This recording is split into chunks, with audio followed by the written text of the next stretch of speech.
Alô, você que me assiste, muito obrigado mais uma vez por estar nesse canal do YouTube.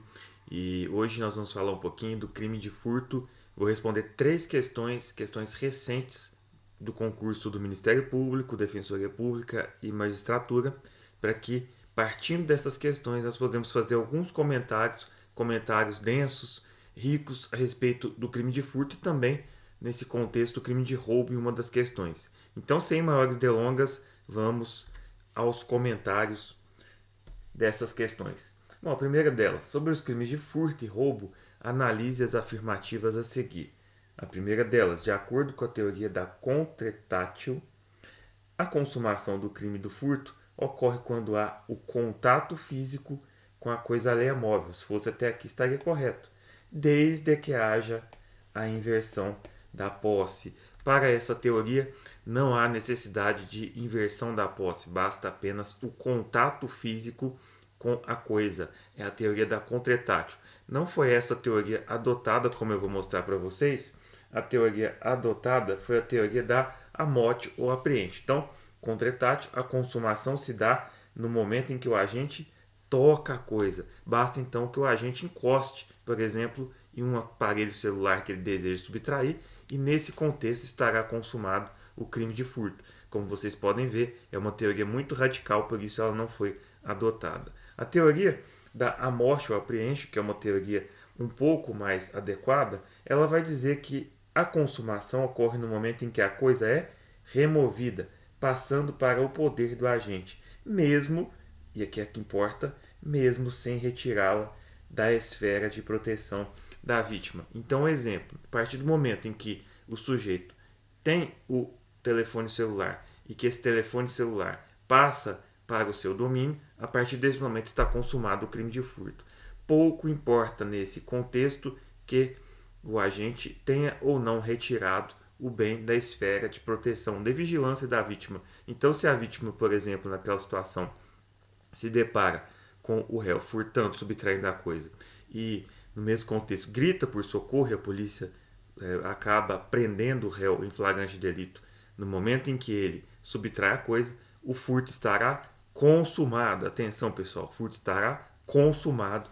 Não se trata de tentativa, é uma questão que pode ser um pega, muito embora essas teorias e a adoção da teoria da morte seja bem antiga, ainda cai em concurso, como vocês podem ver. Então, dentro desse contexto, essa é a teoria da morte. A ablatio é uma teoria que vai exigir que, para a consumação, a coisa deve ser retirada da esfera de proteção da vítima. Então, nesse exemplo que eu dei, não estaria consumado o crime, porque o bem tem que ser retirado da esfera de proteção da vítima. A vítima não pode, então, ter contato visual, por exemplo, com o bem, mas não foi uma teoria adotada. E a última também radical, a Elatio vai dizer que a coisa deve ser retirada da esfera de proteção da vítima e levada para um local seguro.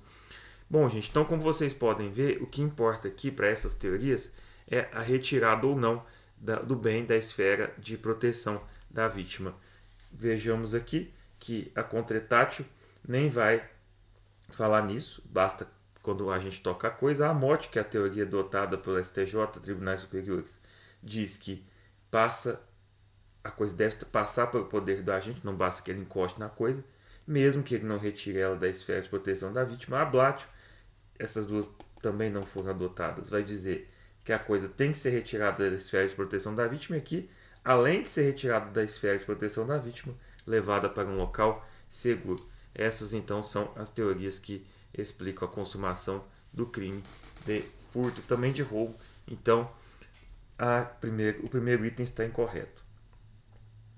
Há delito de furto e não de roubo quando o sujeito ativo se vale de narcóticos para reduzir a vítima à impossibilidade de resistência, para se apoderar dos pertences dela. Está errado, e aí eu vou colocar com vocês o tipo penal do artigo 157, ele já vai responder a questão. Bom, vamos lá.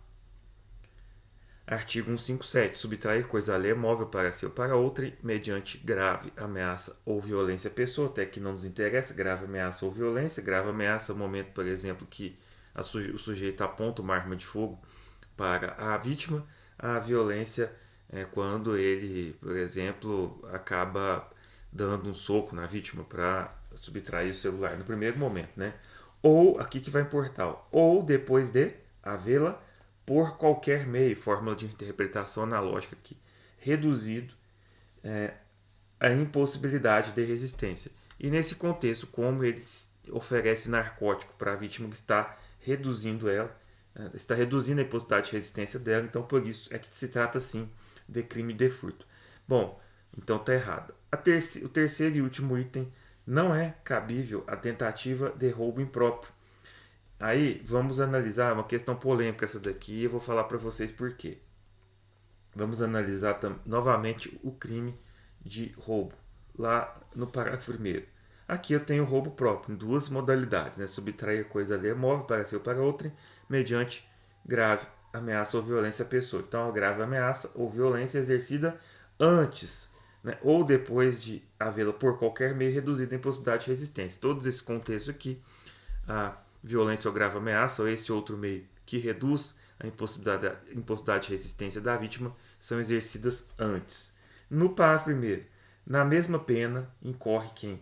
Logo depois, então, depois de subtrair da coisa, o sujeito, por exemplo, vai lá e pega o telefone celular. Emprega violência contra a pessoa ou grave ameaça. Violência ou grave ameaça com o intuito, como nós vamos ver aqui, de assegurar a impunidade do crime ou a detenção da coisa. Então, depois de subtrair da coisa, então subtrai a coisa sem violência ou grave ameaça, seria um crime de furto. Mas naquele contexto posterior, o sujeito acaba então se utilizando da violência ou grave ameaça, ou para assegurar a impunidade, para não ser preso, ou então para garantir a detenção. Então, imaginemos que naquele contexto a vítima tenha visto e aí ela sai correndo atrás do réu. Se o réu, vamos pensar, dá um soco na vítima, e nesse contexto sim haveria o roubo, impróprio. Esse então é o roubo impróprio. Nessa situação, então, disse aqui que não é cabível a tentativa de roubo impróprio. Bom, uma corrente doutrinária vai afirmar que nesse contexto aqui, ó, do parágrafo 1º, de fato não seria cabível a tentativa. Por quê?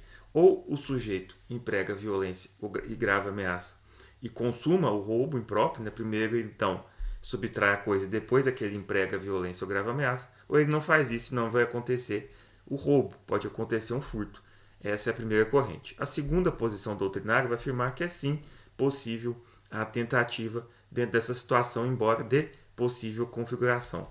E aí, eu tenho até um julgado antigo do STJ nesse sentido, ó, porque não é inadmissível a tentativa em relação ao delito 151, parágrafo 1º. Então, aqui é um julgado de 2011 e essa parece que é a posição majoritária da doutrina. Então, eu não entendi a questão, foi marcada como correta, mas já antecipo para vocês que, na minha visão, tem correto, então essa questão seria nula. Eu trouxe ela porque é uma questão mais rica, com alguns temas mais interessantes. Seguiu letra A, mas com a advertência de que, na minha visão, deveria ser anulada essa questão. Existem duas posições, inclusive, com entendimento do Tribunal Superior totalmente antagônico. Bom, essa é a primeira questão. Vamos passar para a próxima. Já comentamos aqui várias coisas a respeito do crime de furto e roubo. Deixa eu passar aqui para a próxima questão. Próxima questão, TJ Goiás 2023.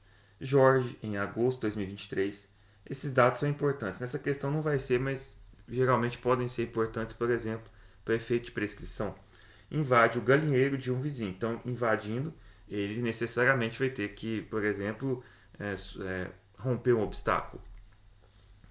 Então, ausente. Então, o proprietário não estava lá. De onde retira 6 galinhas.